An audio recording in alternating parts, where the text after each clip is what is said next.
Hey everybody, in this video I'm going to be showing you how to use the stopwatch feature on your Casio G-SHOCK Land Mudmaster Module 5562 watch. So this is pretty simple. From the main time mode screen, as with most things on this watch, you're just going to simply press the mode button. Now watch as I press it, you're going to see this indicator here tell you what screen you're on. So if I press it once, you're going to see WT, that's our world time screen. We'll press it a second time though, we'll see STW, and now we know we're in the stopwatch mode. So one of the things that drive me nuts about the stopwatch mode is where they put the start and stop button. That's going to be the bottom right button if the watch is facing you. So if you want to start it, you're going to press that button, as well as stop it, you would press that button. The reason it drives me nuts is I think it would have been better served as the top button. To me, it's easier to press this top button when it's on your wrist and you're running, wanting to use a stopwatch versus the bottom button. I'm going to go ahead and start it.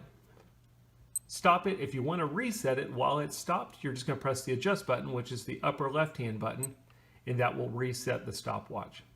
That also serves as your split. So if you start your stopwatch and you wanted to do a split time while it's running, you can press the adjust and now you've got your split time there. Press it again, that will release your split. You can actually press it again.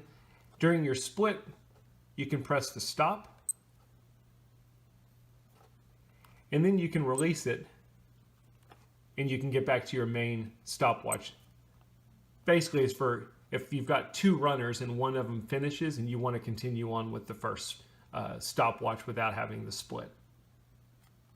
And then again, you can always reset it back to 0. The thing I'll mention about the stopwatch is it has a maximum of 59 minutes and 59.99 seconds. The other thing I'll mention is while it's running, you can get off of this watch mode. So if I don't want to be in the stopwatch mode, I can go anywhere I want to, timer, alarm, so on and so forth. The stopwatch will always be running in the background. You'll notice as I've gone to it, because I left it running, it will still be running. The one thing that won't be running is the split timer. If you've got your split timer running and you get off of the stopwatch mode, it won't remember your split time. So I'm gonna go ahead and stop it, reset it, and then get back to my main watch face once I'm done. I hope that makes sense, gives you an idea of how to use the stopwatch on your Casio G-SHOCK Land Mudmaster.